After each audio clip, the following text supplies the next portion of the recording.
In our previous episode, we mentioned the three historians who dealt most extensively with Saint Constantine the Great, Eusebius of Caesarea, Lactantius, and Zosimus.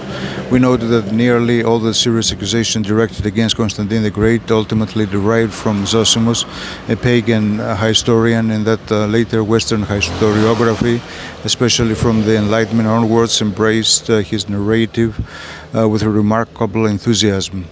This was precisely because Zosimus' account served a broader interpretive framework, the claim that Christianity supposedly weakened Rome and that the Church allegedly corrupted political life, and that Constantine was merely a cynical politician who used Christ in order to consolidate his power.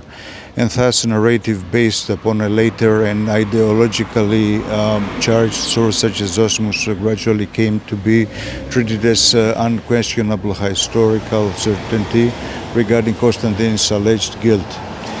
But what may actually had happened? In the case of Crispus, we possess no court records, no imperial decree ordering his execution, no public judgment issued by Constantine, no public execution, no clear formal accusation, and no legal dossier concerning the case.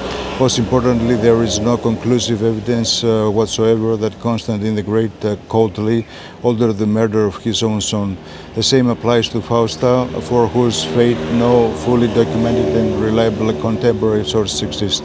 Taking into account Constantine's character, his profound inner conversion to Christ long before his baptism, and the powerful interests and rivalries that surrounded the imperial court, interpretation that appears most possible to us is the following. Crispus fell victim to a conspiracy.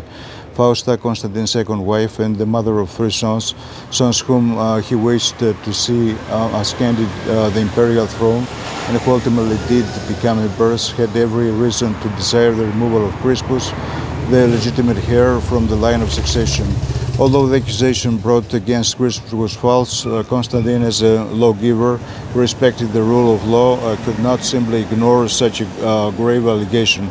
Crispus was arrested so that an investigation could be conducted, yet before any interrogation had been completed and before the truth could emerge, Crispus was found dead, most likely at the hands of the very same circle that had orchestrated the original slander.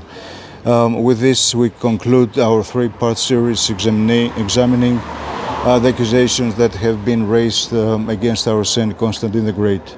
Until next time, may you always be well.